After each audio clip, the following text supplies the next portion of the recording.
खबरों का सारथी।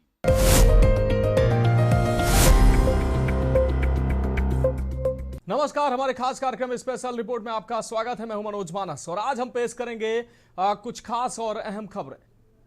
सबसे पहले हम बात करेंगे योगी सरकार के भारी भरकम बजट को फोकस करती रिपोर्ट हम आपको दिखाएंगे। हम बताएंगे किस तरह से यह बजट पिछले बजट से अलग है। साथ ही देखिए बजट में योगी सरकार ने किन खास सेक्टर्स पर खासा ध्यान दिया है और सबका ख्याल रखा है।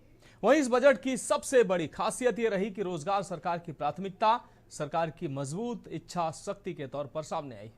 इसी तरह बजट पर सीएम योगी ने अपने समीक्षात्मक विचार रखे और चलते चलते बात धामी सरकार की हरिद्वार कुंभ धार्मिक यात्राओं और पर्यटन पर खास फोकस की। तो चलिए अब चलते हैं खबरों के विस्तार में।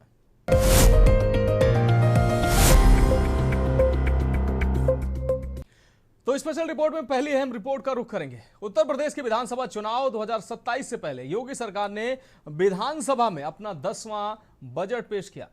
बजट सत्र के तीसरे दिन पेश बजट को लेकर सरकार का दावा है कि इस बजट से सरकार प्रदेशवासियों को खुश करने के साथ ही आत्मनिर्भर उत्तर प्रदेश बनाने के लिए राज्य के चौतरफा विकास को और रफ्तार देगी। ये खास रिपोर्ट देखिए। उत्तर प्रदेश की सियासत और विकास की दिशा तय करने वाला साल 2026 का बजट बुधवार को विधानसभा में पेश किया गया। वित्त मंत्री सुरेश खन्ना ने 9.12 लाख करोड़ रुपए का ऐतिहासिक बजट पेश किया। यह न केवल योगी सरकार का 10वां बजट है बल्कि 2027 के विधानसभा चुनाव से पहले का आखिरी पूर्ण बजट भी है। अब तक का सबसे बड़ा बजट 2025-26 पिछला बजट लगभग 8.08 लाख करोड़ का था। इस साल यह बढ़कर 9.12 लाख करोड़ हो गया। बजट के आकार में लगभग 1.04 लाख करोड़ की भारी बढ़ोतरी।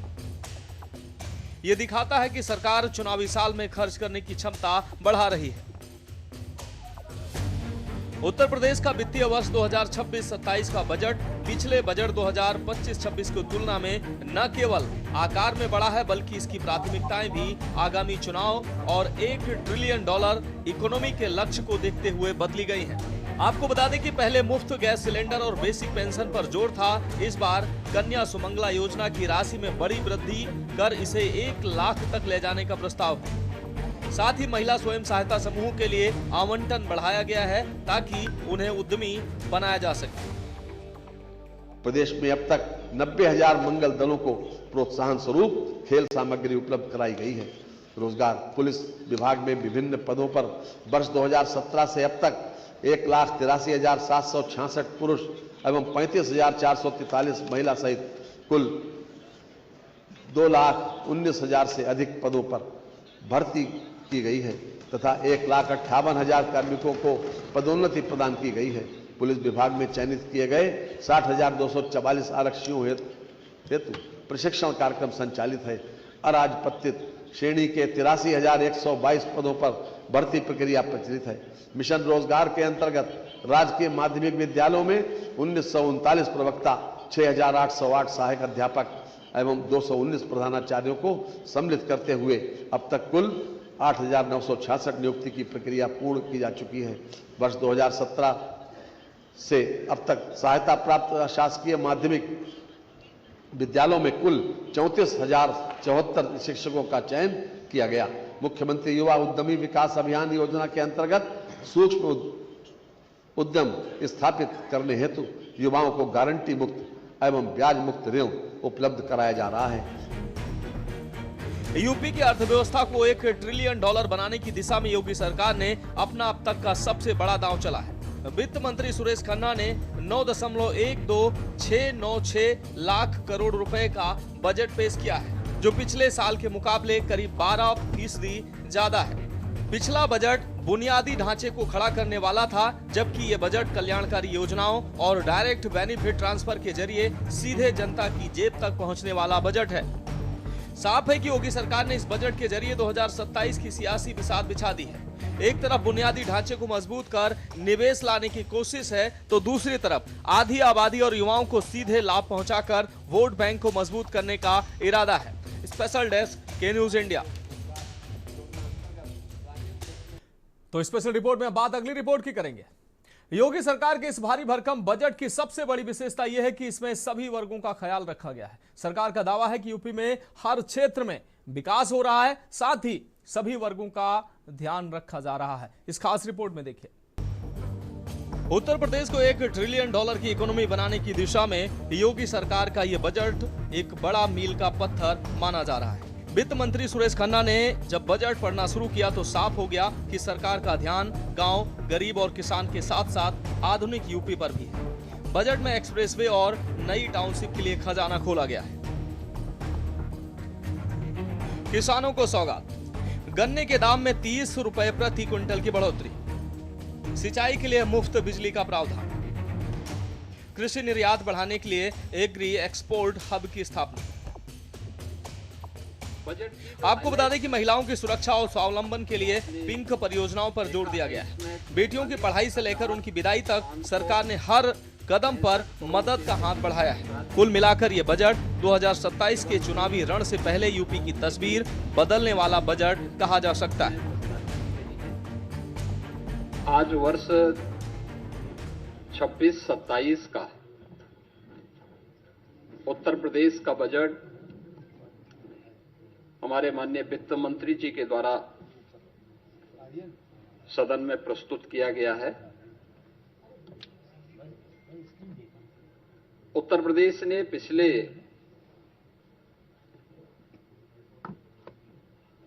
9 वर्ष के दौरान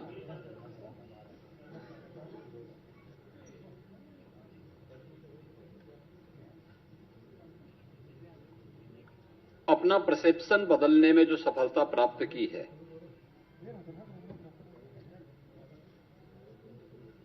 पॉलिसी पैरालिसिस से उभर करके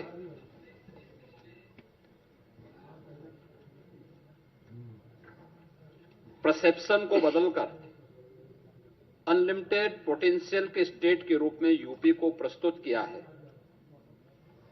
आज का यह बजट उन्हीं भावों का प्रतिनिधित्व भी करता है। आपने देखा होगा कि 9 वर्ष में 3 गुना से अधिक उत्तर प्रदेश का यह बजट बढ़ा है, यानी 9,12,000 करोड़ रुपए से अधिक का अब उत्तर प्रदेश की सबसे बड़ी आबादी का यह बजट आज उत्तर प्रदेश के विधानमंडल में प्रस्तुत हुआ है। और अगर बजट की मैं थीम कहूं तो यह सुरक्षित नारी, सक्षम युवा, खुशहाल किसान और रात को काम, तकनीकी निवेश से समृद्ध होता उत्तर प्रदेश के लिए समर्पित यह बजट 9 वर्ष के नवनिर्माण की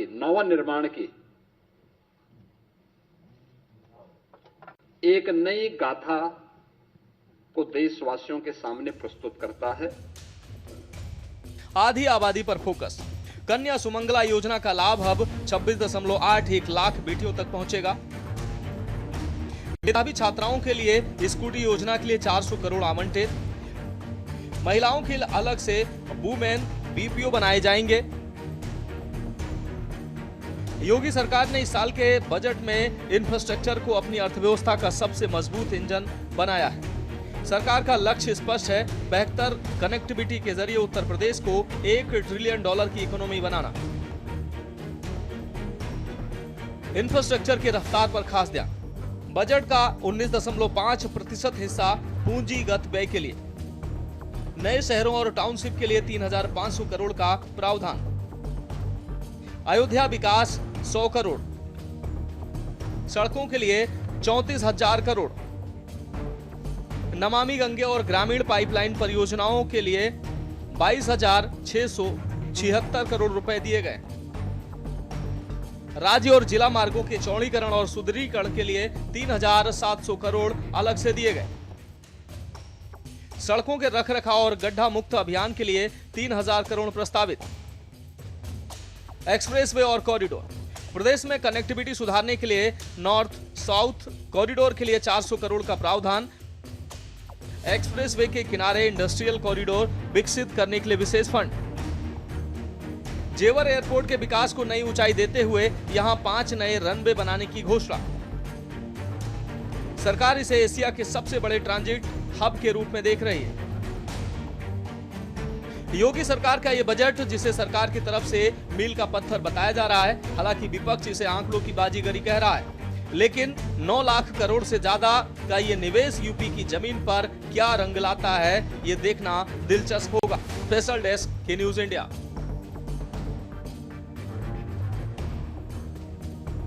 तो फिलहाल स्पेशल रिपोर्ट में वक्त एक अहम ब्रेक का है और ब्रेक के बाद अगली रिपोर्ट का रुख करेंगे।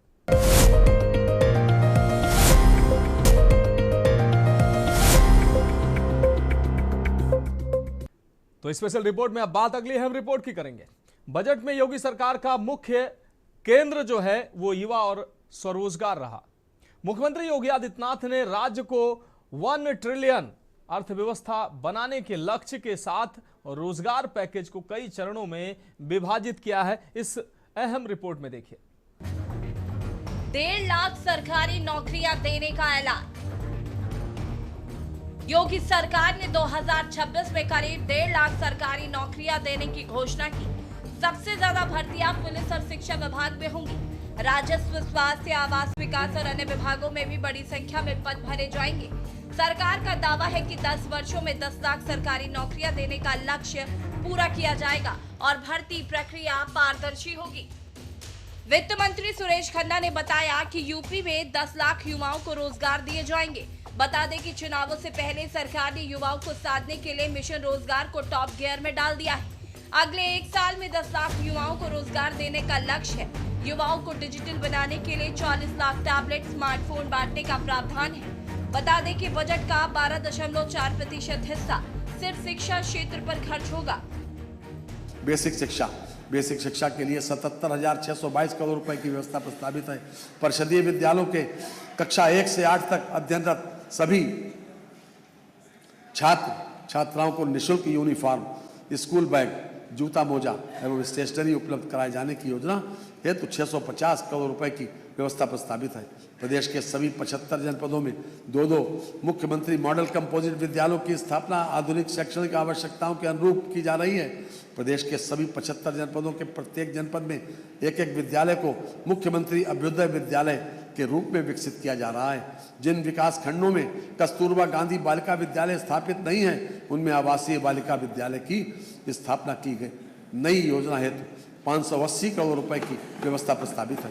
परिषदीय विद्यालयों के शिक्षक, शिक्षणेतर कर्मचारी एवं संविदा या मानदेय आधारित कार्मिकों को कैशलेस चिकित्सा सुविधा उपलब्ध कराने की नई योजना लाई जा रही है, जिसके लिए लगभग 358 करोड़ रुपए की व्यवस्था प्रस्तावित है। समग्र शिक्षा योजना के अंतर्गत राज्य निधि से सभी प्राथमिक विद्यालयों को स्मार्ट स्कूल के रूप में विकसित किए जाने की नई योजना हेतु 300 करोड़ रुपए की व्यवस्था प्रस्तावित है। सहायता प्राप्त अशासकीय विद्यालयों की सुरक्षा ऑडिट में अधोमानक पाए जाने वाले विद्यालयों के अनुरक्षण की नई योजना हेतु 300 करोड़ रुपए की व्यवस्था प्रस्तावित है। महिलाओं के लिए अलग प्रशिक्षण केंद्र बनेंगे। बता दें कि पीपीपी मोड में कौशल संवर्धन और जॉब प्लेसमेंट केंद्र विभिन्न जनपदों में स्थापित किए जाएंगे। इस व्यवस्था से कार्यबल में महिलाओं की सहभागिता बढ़ाने के लिए महिलाओं के अलग केंद्रों की स्थापना की जाएगी। बढ़ेगी कौशल विकास प्रशिक्षण केंद्रों की क्षमता। 445 महिला सहित इस बजट में पढ़ाई के साथ साथ युवाओं के कौशल संवर्धन की व्यवस्था की गई है। कौशल विकास प्रशिक्षण केंद्रों की क्षमता बढ़ाई जाएगी। नए केंद्र स्थापित किए जाएंगे। साथ ही इस अभियान में निजी क्षेत्र की सहभागिता भी सुनिश्चित की जानी है। बता दें कि ऐसे व्यक्ति जिनके पास किसी भी व्यवसाय में हस्तकौशल या निपुणता प्राप्त है, कभी भी बेरोजगार नहीं रह सकते। इसलिए युवाओं के लिए बड़े पैमाने पर रोजगार परक प्रशिक्षण और कौशल संवर्धन को प्राथमिकता के आधार पर मिशन मोड में संचालित किया जाएगा। एक तरफ जहां अर्थव्यवस्था में पूंजी निवेश और अवस्थापना विकास का महत्वपूर्ण योगदान है, वहीं वित्त मंत्री सुरेश खन्ना ने प्रदेश की युवा जनशक्ति को रोजगार के अवसर प्रदान करने, उन्हें रोजगार के लिए सक्षम बनाने पर जोर दिया है। Digital entrepreneurship. आपको बता दें कि प्रदेश में डिजिटल एंटरप्रेन्योरशिप योजना का कार्य किया जाएगा। वहीं ईज ऑफ डूइंग बिजनेस के अगले चरण के रूप में जन विश्वास सिद्धांत के आधार पर उद्योगों को प्रोत्साहन प्रदान किया जाएगा। इसमें रजिस्ट्रेशन, लाइसेंसिंग आदि कार्यवाहियों को और अधिक सहज व सुगम बनाया जाएगा। स्पेशल डेस्क की न्यूज इंडिया। तो स्पेशल रिपोर्ट में अब बात अगली अहम रिपोर्ट की करेंगे। इस साल के भारी भरकम बजट को मुख्यमंत्री योगी आदित्यनाथ ने आत्मनिर्भर उत्तर प्रदेश का रोड मैप बताया। सीएम योगी ने क्या बड़ी बातें कही हैं, इस रिपोर्ट में आपको दिखाते हैं। बजट पर क्या बोले मुख्यमंत्री योगी आदित्यनाथ। ये बजट यूपी के 25 करोड़ नागरिकों की आशाओं और आकांक्षाओं के प्रति हमारी प्रतिबद्धता का दशकीय प्रमाण है। हमने उत्तर प्रदेश को बीमारू राज्य की श्रेणी से उबार कर देश की इकोनॉमी के ब्रेक थ्रू में रूप में स्थापित किया है। ये बजट विकसित भारत 2047 की आधारशिला है। उत्तर प्रदेश के इतिहास में बुधवार का दिन बेहद खास रहा। वित्त मंत्री सुरेश खन्ना ने सदन के पटल पर जो आंकड़े रखे, उसने यूपी की अर्थव्यवस्था को एक नई उड़ान देने का संकेत दिया। करीब 9 लाख करोड़ रुपए का ये बजट न केवल विकास की रफ्तार बढ़ाने वाला है, बल्कि 2027 के चुनावी समय से पहले जनता के बीच विश्वास का एक नया पुल भी है। मुख्यमंत्री योगी आदित्यनाथ ने इसे अपनी सरकार के 9 साल के सुशासन का दशकीय प्रमाण पत्र बताया। आपने इस चीज को बजट में देखा होगा। बजट भाषण जब वित्त मंत्री जी पढ़ रहे थे तो उस समय भी आपने इस बात को गौर किया होगा कि बजट में जो हमारी एफआरबीएम की सीमा है, यानी पिछले 9 वर्ष में ये हमारी सरकार का 10वां बजट है और पहली बार हुआ है जब किसी मुख्यमंत्री को 10वां बजट प्रस्तुत करने का अवसर प्राप्त हुआ है यूपी जैसे राज्य में। इससे पहले कभी नहीं हुआ। दूसरा है कि इन 9 वर्षों में एक भी टैक्स नहीं लगाया गया। तीसरा है, यूपी के अंदर जो भी कर चोरी थी, लीकेजेस थे, इन सबको रोक करके कुशल वित्तीय प्रबंधन के माध्यम से बीमारू राज्य से उत्तर प्रदेश को भारत की अर्थव्यवस्था का एक ब्रेक थ्रू के रूप में प्रस्तुत करते हुए रेवेन्यू सरप्लस स्टेट के रूप में प्रस्तुत करने में सफलता प्राप्त हुई है। 2017 में जिस राज्य में ऋणग्रस्तता थी और वह उसकी 30% से अधिक थी, उसे घटा करके हम लोगों ने अगले ही 2-3 वर्षों के अंदर 27% में लाने में सफलता प्राप्त की थी। लेकिन 3 वर्ष का जो कोविड कालखंड था, इसके कारण यह सीमा बढ़ी थी। हम इसे फिर से 27% में लाने में सफल हुए हैं और हमारा इस वित्तीय वर्ष में यह लक्ष्य है कि हम इसको 23% तक लेके आ जाएं।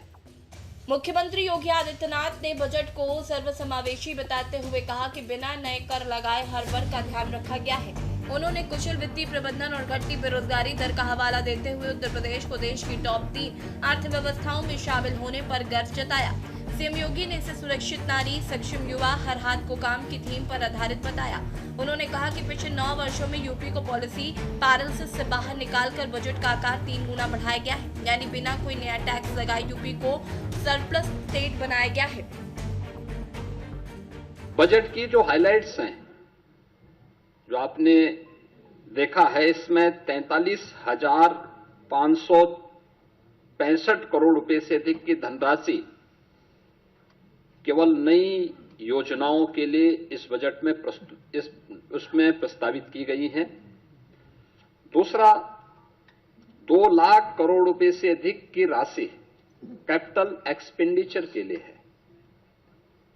यानी ये परिसंपत्तियों के नवनिर्माण में इंफ्रास्ट्रक्चर के डेवलपमेंट में और इकोनॉमी की यानी अर्थव्यवस्था को सुदृढ़ीकरण करने में इसकी बड़ी भूमिका होती है और यहीं से रोजगार का सृजन भी होता है। ये रोजगार सृजन में भी एक बड़ी भूमिका का निर्वहन करता है।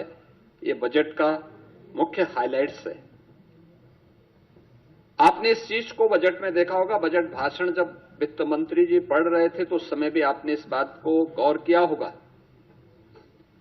कि बजट में जो हमारी एफआरबीएम की सीमा है, यानी पिछले 9 वर्ष में ये हमारी सरकार का 10वां बजट है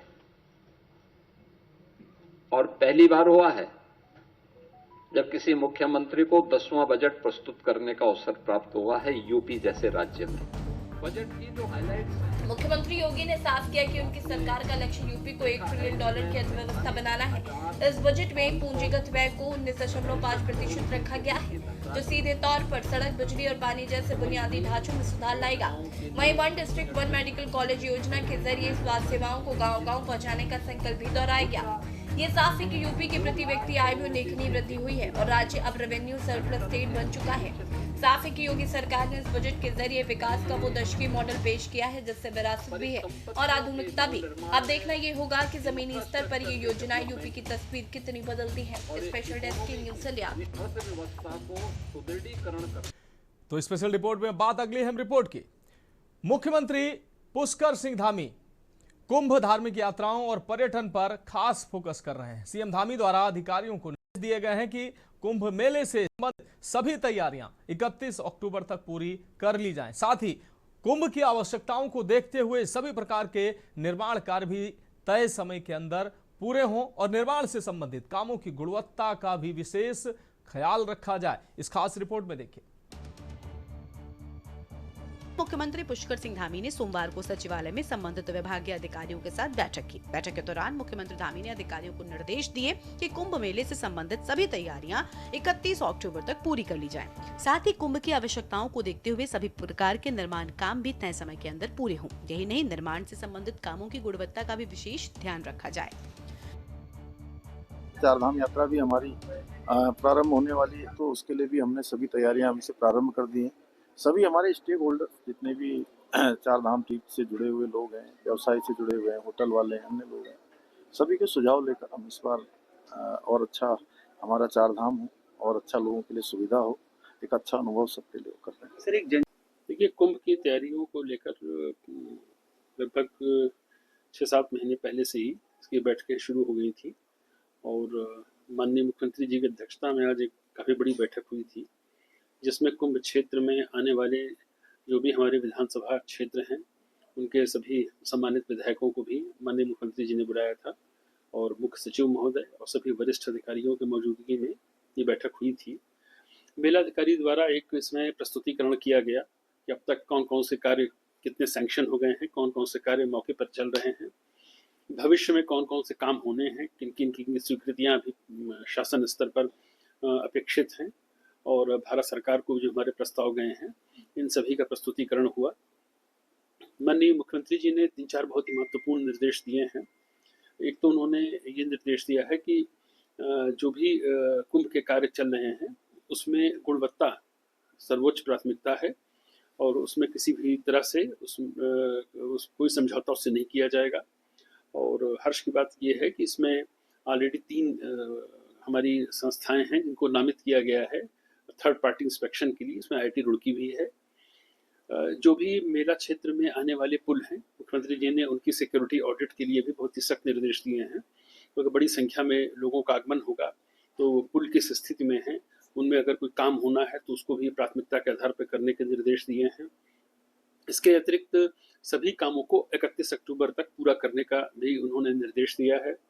साथ ही साथ ट्रैफिक प्रबंधन, सुरक्षा, ये बहुत ही शीर्ष प्राथमिकता की चीज़ें हैं और अगली बैठक में इसका भी पूरा प्रस्तुतिकरण माननीय मुख्यमंत्री जी के समक्ष किया जाएगा। माननीय मुख्यमंत्री जी ने मुख्य सचिव महोदय को भी यह कहा है कि इसकी अब हर 15 से 20 दिन पर एक समीक्षा बैठक उनके स्तर पर भी हो और अगली बैठक जो भी कुंभ मेले के संबंध में माननीय मुख्यमंत्री जी द्वारा की जाएगी वो जनपद हरिद्वार में की जाएगी। उद्देश्य केवल यही है कि मेला हमारा भव्य हो, दिव्य हो और सुरक्षित हो। यह निर्देश उनके द्वारा दिए गए हैं।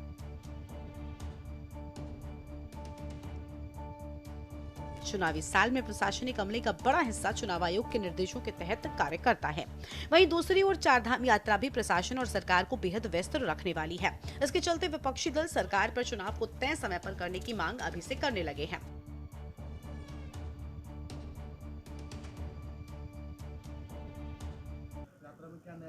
देखिए, हमारे प्रदेश का सौभाग्य ये है कि हमारे प्रदेश की जनसंख्या कुल 1,25,00,000 है और जो पिछले वर्ष में जो हमारे पास जो पर्यटक आए हैं, चाहे वो धार्मिक पर्यटन हो, चाहे सामान्य पर्यटन हो, चाहे वो साहसिक पर्यटन हो, जो हमारा जो यहाँ पर जो लोग आए हैं, जिस तरह से लोगों आना जाना रहा है, वो लगभग 6 करोड़ है। अपने आप में 6 गुना है, जो सामान्य बात नहीं है। और हमारे लिए सुखद इसलिए है कि जब यहाँ पर पर्यटकों की आवाजाही होती है तो ये कहीं ना कहीं हमारी इकोनॉमी को बूस्ट करता है, हमारे लोकल लोगों को काम मिलता है इससे। तो हमारी इकोनॉमी के लिए भी ये बहुत आवश्यक है कि अधिक से अधिक लोग यहाँ पर आएँ। लेकिन हाँ, ये चुनौती ज़रूर है कि जब लोग यहाँ पर ज़्यादा आते हैं, लोगों का आना, फ्लोटिंग पॉपुलेशन बढ़ती है, तो हमको वो अवस्थापना सुविधाएं जो उनको देनी है वो हमारे ऊपर एक दबाव आता है। उसके लिए हमको लगातार काम करना पड़ता है। लेकिन अगर हम उससे बेहतरी की उम्मीद करते हैं, हमको बेहतर करना भी पड़ेगा। उस पर हम लोग आगे बढ़ रहे हैं।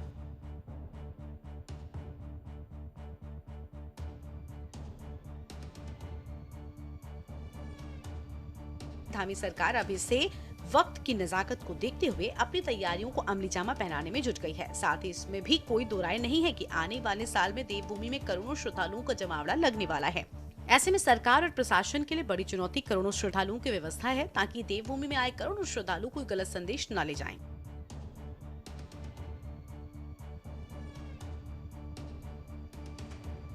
तो फिलहाल स्पेशल रिपोर्ट में आज के लिए मेरे साथ इतना ही। मुझे दीजिए इजाजत और आप देखते रहिए के न्यूज़ इंडिया।